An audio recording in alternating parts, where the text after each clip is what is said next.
경제를 생생하고 상생하게 만드는 분들을 모시는 생생 초대석입니다. 경제 주체가 다양하지만 어쩔 수 없이 저는 제가 노동자여서 그런지 노동자들에게 마음이 더 가고 또 노동자들의 공을 더 크게 생각하게 되는 것 같습니다. 노동자의 삶이 참 쉽지 않아요. 그런 노동자의 어려움을 함께 아파하고 또 고민하는 직업군이 있죠. 바로 노무사입니다. 한국공인노무사회 박영기 회장 오늘 초대석에 모셨어요. 회장님 어서 오세요. 네, 안녕하세요. 제 소개가 마음에 드세요? 완전 마음에 들어요. 노동자들의 어려움을 함께 아파하고 고민하는. 예, 그리고 또 중소사업주나 자영업자들의 아픔도 같이 나눕니다. 예. 나이팅게일이신데요. 헬렌 켈러 이 수준. 산업 현장의 네. 나이팅게일로. 그러면 앞서 경산호 위원장님 인터뷰 나눴는데 사실 우리가 너무 안타까운 게 대타협에 계속 민주노총이 빠지는 이 모양새가 참 많이 안타까워요. 특히 우리 노무사님은 민주노총하고 인연도 있으실 테고 그 안에 많은 노동자분들이 계신데 어떻게 보고 계세요? 이런 상황들을. 좀 안타깝으니까 IMF 때 최초 합의가 있었거든요. 어려울 때. 맞아요. 그 합의 이후에 이제 사실은 이게 깨지는 과정이 이제 신뢰를 좀 상실했던 측면이 있습니다. 그러니까 뭐 부당 노동 행위 같은 것들 같이 조사해서 뭐 못하게 하자 하는 여러 후속 조치들이 있었거든요. 근데 그게 좀 잘 안 지켜지면서 이제 민주노총이 뛰쳐나가게 됐고 그 이후로는 이제 뭐 노사정 대타협이라는 게 좀 안 되고 있죠. 한 축인 이제 한국노총만 계속 뭐 타협으로 가고 있는데, 요번은 좀 또 아쉬운 게, 뭐 문재인 정부도 그렇고 사실은 그 87년 체제라고 그래서 좀 오래된 이런 노사 문화 이런 것들 좀 바꿔보자. 그리고 뭐 비정규직 정규직화나 뭐 이런 건 사실은 IMF를 극복하자는 취지로 이제 가고 있는데 이 노사정이 이렇게 좀 힘을 합쳐서 어려움을 극복했다 그러면 저는 이 코로나19 위기가 IMF의 체제를 극복하는 또 새로운 이제 세상을 만드는 또 위기가 기회가 되는 측면이 있다고 봤거든요. 그래서 굉장히 중요시했어요. 이번에 노사정 대타협과 관련해서는 좀 전기를 이룰 우리가 뭐 K방역 이렇게 해서 세계적으로 모범이 된다 이렇게 얘기하듯이 노사관계도 새로운 모범의 어떤 한 방향이 나오지 않을까 이렇게 기대를 많이 했어요. 그래서 민주노총 내부에서도 노력한 분도 꽤 많고 그런데 아직은 거기까지가 한계인 것 같아요. 예. 사실 IMF 거치고 금융위기 뭐 지나면서 노동자들, 근로자들의 어려움이 많았고 가장 희생한 또 그룹이기도 하고요. 그러다 보니까 이 깨진 관계가 또 다시 극복하는 게 쉽지는 않겠죠. 예, 경제가 이제 어려울 때는 가장 힘든 분들이 이제 그런 분들이고 사실은 이제 대기업이나 뭐 재벌이나 또는 거기에 소속돼 있는 뭐 노동자들은 사실은 큰 어려움이라고 할 수는 없죠. 네, 맞아요. 중소기업이나 뭐 이렇게 자영업자나 좀 그 어려운 그런 사업장에 소속돼 있는 노동자들, 뭐 비정규직이나 여기가 어려움이 크거든요. 그분들을 보면서 사실은 노사정이 고민을 했으면 좀 더 그 뭐 양보라는 모습들이 나타날 수 있을 텐데 너무 이제 자기 욕심, 자기 주장만 많이 펼친 게 아닌가 뭐 그런 아쉬움이 있습니다. 네, 제가 오늘 약속되지 않은 질문을 좀 여쭤봤네요. 앞서 우리 위원장님 인터뷰 때문에 여쭤봤고요. 그 노무사가 어떤 역할을 하는지 명확하게 모르는 분들도 많으세요. 변호사, 회계사하고 뭐가 달라? 노무사의 역할이 뭡니까? 그러니까 노무사는 이제 일하는 사람들, 그러니까 직장에서 일하는 사람들의 문제를 해결해주는 그런 전문가라고 보시면 될 것 같아요. 뭐 임금을 못 받았다거나, 뭐 산업재해를 당했다거나, 아니면 뭐 해고를 당했다거나, 어떤 불이익을 당했다거나.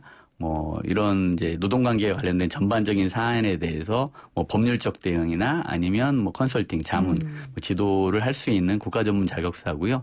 이게 이제 또 반대로 사업주를 위해서도 여러 가지의 어떤 인사 노무 관리의 합리화 또는 뭐 그 노동조합과 관련된 문제 뭐 등등을 다 전문적으로 이제 컨설팅하는 이제 직업이에요. 그래서 우리가 노동을 하면서 사는 특히 자본주의 사회에서는 그렇잖아요. 이게 노동자라고 그러면 노동을 제공하고 임금을 받아서 사는데 여기에서 발생하는 산업 문제를 전반적으로 자문하고 지도하고 해결하는 그런 노무사라고 보시면 되고요. 우리나라 노무사가 몇 명이나 돼요?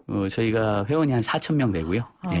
전국적으로 있는데 한 해에 한 300명씩 시험을 통해서 합격자가 나오고 있습니다. 예. 아까 산업 현장의 전반적인 문제를 다루는 직업이라 하셨는데 그 말은 우리나라 산업 발전에 따라서 노무사의 역할들도 되게 많이 달라질 것 같아요. 그렇죠. 그렇죠. 같이 해왔습니다. 그러니까 우리나라 경제 발전과 노동조합의 성장과 함께 왔어요. 그러니까 1986년도에 일회 시험이 있었어요.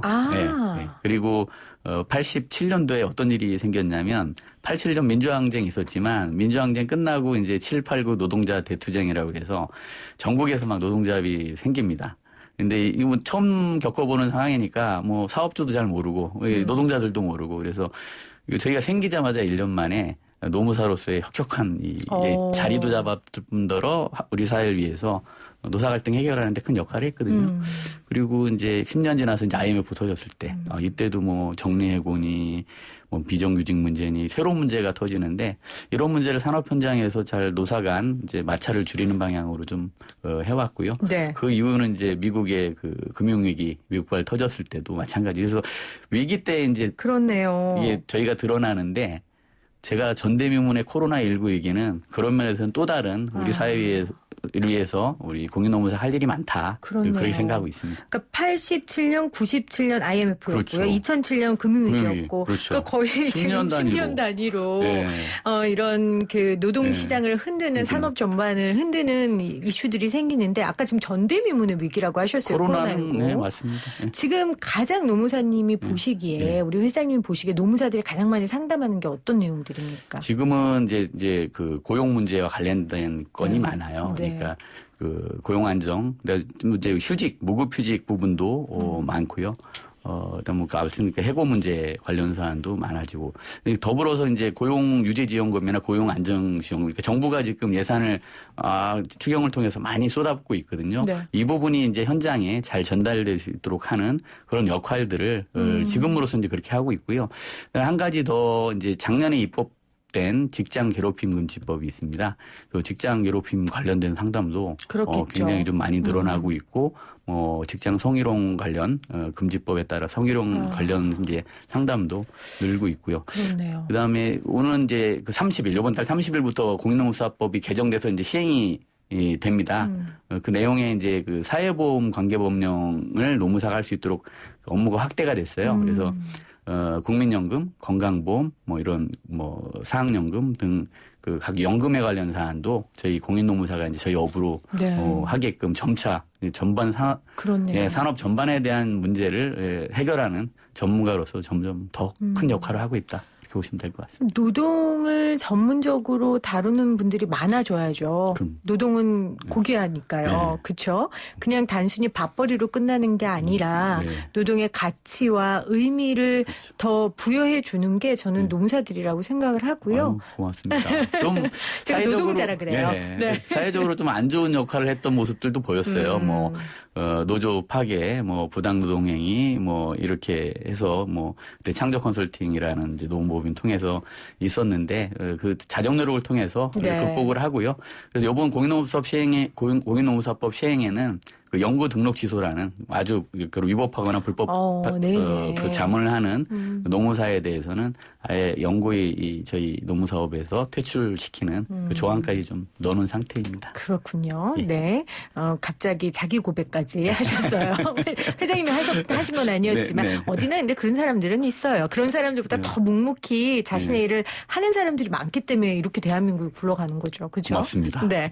자, 좀 하나를 좀 이야기 나눠볼게요. 회장님 칼럼을 통해서 이 전국민 고용보험에 관해서 굉장히 강력하게 주장을 하셨어요.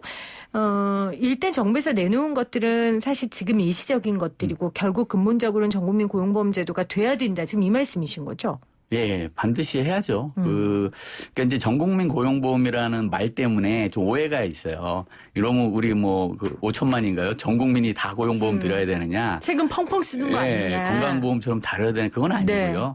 취업자들은 전부 좀 고용보험에 가입시키자라는 겁니다. 취업자라고 하면 그 안에는 이제 임금 노동자, 정규직도 있을 거고, 특수 형태 근로 종사자, 특고 노동자, 그다음에 뭐 플랫폼 노동, 그다음에 프리랜서. 그다음에 자영업자 등 이게 하면 한 2,700만 명 정도 됩니다. 네. 근데 현재 그 임금 노동자로서 고용보험에 가입돼 있는 사람은 한 49%밖에 안 돼요. 1,350만 명 정도만 고용보험 통해서 실직되든 이렇게 보호를 받아요. 실업급여를 받으면서. 그 말은 반대로 말하면 절반은 그냥 실직당하면 거리에 나앉는다는 얘기죠. 거죠. 그래서 나온 게 그 고용 안정 자금 사업이 그런 이제 자영업자나 특고나 이분들을 위해서 네. 지금 1조 5천억 그 추경해가지고 지원하고 있는 거예요. 그 3개월 동안 150만 원 지원하는 게 그래서 나온 거예요. 왜냐하면은 이제 보호 방안이 없으니까 정말 예산을 투입해서 하는 거거든요. 국민의 혈세로. 네. 이제 앞으로도 이런 문제 타지면 계속 그렇게 예산을 쓸 거냐. 그렇죠. 그게 아니라 이제 그분들이 평소에 보험료를 내고 그리고 이런 위기 상황에 그 실업급여나 이 생활 안정, 그 고용 안정이 될 수 있는 그런 이제 그 고용보험을 확대하는 게 맞겠다라는 이제 취지입니다. 그래서 전국민 고용보험이라기보다는 취업자 전 국민 고용보험이다. 취업자 전체 취업자 고용보험이다. 네. 이렇게 보시는 게 더 정확할 것 같아요. 그러니까 용어가 참 중요해요. 그렇죠. 특히 이 세금 들어가는 문제는 국민들이 예민하기 때문에 그렇죠. 당연하죠. 내 돈 들어가는 네. 건데 이 용어가 굉장히 적합해야 된다는 생각을 저도 하는데 그러면 아까 회장님이 노무사는 노동자 편만이 아니라 또 사업주의 얘기도 들어주시는 그렇죠. 분들이니까 그럼 그렇죠. 이 고용보험이 일반적으로 사측 업주와 노동자가 절반씩 부담하잖아요. 네. 그럼 이게 사측에는 너무 부담이 가지 않을까요? 근데 이제 정상적인 노사관계에 있는 기업들은 이제 그렇게 부담을 하고요. 네. 그다음에 이제 특고나 이런 부분은 좀 달리 정할 수는 있을 것 같아요. 그리고, 결국은 자영업자가 마지막 단계에 전국민 고용보험 확대 단인데 그 사업주가 없잖아요. 그렇죠. 자영업자니까. 그럼 본인이 다 100% 내야 되느냐. 그런 문제가 좀 있을 수는 있습니다. 그래서 그런 부분들은 이제 소득으로 기준을 해서 보험료를 책정해야 될 거고 지금 아까 말씀드렸듯이 지금 1조 5천억이 그냥 그 예산이 투입이 돼요. 근데 이게 평소에 보험제도로 그렇죠. 해서 국가가 일정 정도 이렇게 지원해 줄 수 있거든요. 보험료를. 그러면서 이제 그 위기 시에 실직당한 뭐 자영업자나 뭐 특고나 이런 분들을 갖다가 생활 안정을 시킬 수 있다면 네. 오히려 빨리 도입하는 게 맞죠. 그래야 진짜 예산을 들쓰게 되겠죠. 보험이라는 게 어려운 일 있을 때 큰 돈 들이지 않으려고 그렇죠. 평소에 작은 금액을 쓰는 거니까요. 해외에 혹시 참조할 만한 사례가 있습니까? 제가 덴마크하고 프랑스가 한 1, 2년 전에 한 걸로 알고 있고요. 둘 다 사실 자영업자는 이제 다 그 실업부조로 포함을 시켰고 덴마크가 아마 그 특고나 이런 비정형 그 노동자에 대해서 포함시켜서 지금 하고 있는 것으로 압니다. 근데 제가 보기에는 이제 코로나19로 봤듯이 세계 모범이 이제는 없어요. 제가 보기에는 지금 가장 좀 건강보험이 우리나라가 되게 전 세계 모범이구나 이렇게 알게 됐잖아요. 미국보다 네. 유럽보다도. 그래서 요번에 이 전국민 보험 이렇게 저희가 추진하면 새로운 그런 모범이 될 것 같아요. 새로운 그러니까. 길을 만들 수 있다. 그렇죠. 지금은 어쨌든 정규직 노동자 중심의 고용보험이거든요. 맞아요. 1,350만 명은 이미 어느 정도 안정된 사람이 평소에 보험료 냈다가 노사가 이제 실직 때 이제 실업급여를 받는 구조로 안정이 됐는데 그 나머지 한 1,300만 명의 이제 그렇죠. 뭐 아까 말한 특고나 플랫폼 노동자나 그다음에 자영업자, 비정규직 노동자들. 그렇죠. 예. 프리랜서나 이런 을 오브 을이죠. 그렇죠. 을 중에 을인데 자영업자는 저는 그래서 사실은 뭐 사업주라고 보기는 어렵다고 봐요. 그분도 네. 더 어려운 노동자들이기 때문에 이런 분들을 위한 고용보험이 갖춰줘야 위기 시에 좀 국가의 역할을 하는 게 아니냐 네. 좀 그런 생각을 갖기 때문에 거기까지는 꼭 도입이 돼야 되지 않겠나 생각을 합니다. 아까 경산호위 위원장도 말씀하셨지만 뭐 하나도 빠지지 않고 다 하겠다고 하셨으니까 네. 전국민 고용보험제도에 좀 초석을 마련하는데 구체적인 스텝이 있지 않을까 싶어요. 지금 단계로 하고 있는데요. 네. 2025년까지는 2,700만 명까지 아까 지금 1,350만 명이 돼 있는데 2,700만 명까지 고용보험을 확대하겠다. 이게 이제 현 정부의 목표고 저도 사실은 요번 노사정 타협이 깨진 게 원래 이 부분 특고나 뭐 비정규직이나 이 고용보험 확대를 주장했던 게 민주노총이 주장이었어요. 네. 근데 조금 제가 알기로는 요거는 정부가 추진을 이미 할 거라고 공약을 했으니 요거는 이제 더 이제 이미 뭐라 그래야 되나 이제 그 잡아놓은 물고기 그러니 뭐 더 우리가 양보해서 뭐 타협할 필요가 있겠냐라는 이 소수의 의견도 있었던 것 같아요. 그러니까 협상 대상이 아니라는 거죠. 이미 정부가 추진할 거니. 건데 뭐 그러니 이제 다른 협상을 가져온 다시, 거죠. 예, 그렇군요. 할 것 같고요. 그다음에 그런 면에서 보면 저는 어쨌든 정부는 그 책임이 더 크기 때문에 그럼요. 예, 2025년까지는 그런 부분들이 사회 안전망을 구축해서 우리가 뭐 K 방역이 아니라 K 그 사회 안전망이 전 세계에 모범이 되는 국가가 되면 네. 참 좋겠고 저희가 공인노무사가 그 부분 현장에서 그러게요. 조력해서 좀 될 수 있도록 노력하겠습니다. 자, 그러면 이 방송을 듣는 분들 중에 노동 현장에서 어려움을 겪고 있는데 날 도와줄 사람이 아무도 없어. 이러고 혼자 끙끙 대시는 분들 있다면 좀 한 말씀 해주시면 좋을 것 같아요. 사실은 진짜 그러니까 누구나 다 어려운 상황입니다. 그러니까 사업주도 어렵고, 이제 뭐 제가 보기에는 재벌, 뭐 대기업들은 좀 덜 하죠. 뭐 사내유보금도 많고. 그래서 안 어려워요. 그렇죠. 돈들은 그냥 간단하게 네. 안 어려워요. 원래는 어려운 시기에 네. 돈 있는 분이 더 많이 부를 축적합니다. 그럼요. 네, 그렇기 네. 때문에 그런 분들의 뭐랄까 사회 공헌, 노블리스 그럼요. 오블리제 이게 가장 필요한 때인 것 같고요. 하여튼 공인노무사도 그런 면에서 보면 혜택받은 직업이죠. 어려울 때 남을 도와줄 수 있지만 또 이게 성장의 또 계기가 됩니다. 그래서 저희가 뭐 코로나 상담센터를 지난 3개월간 무료로 전국에서 운영을 좀 했었어요. 그래서 지금은 안 하세요? 지금 이제 6월 말로 종교를 네. 2차적으로 했고요. 고용노동부가 되게 어려워했습니다. 왜냐하면 전화가 가면 안 돼요, 통화가. 너무 그럼요. 많아가지고. 네네. 그걸 좀 분산시키기 위해서 저희가 회 노무사님들 모집해서 바로 대표 전화로 하면 정부의 너무 노무사들이 좋네요. 상담할 수 있게끔 운영을 했고요. 그거 다시 해주시면 안 돼요? 요 좀 상황을 보면서 네. 하겠습니다. 왜냐하면 저희도 막 광고하고 뭐하고 하면서 계산이 많이 들더라고요. 근데 네. 그 부분은 저희가 사회적 책무가 있다고 봐서 하겠고요. 저희 현장 전국에 4천여 공인노무사님들이 활동하고 계시거든요.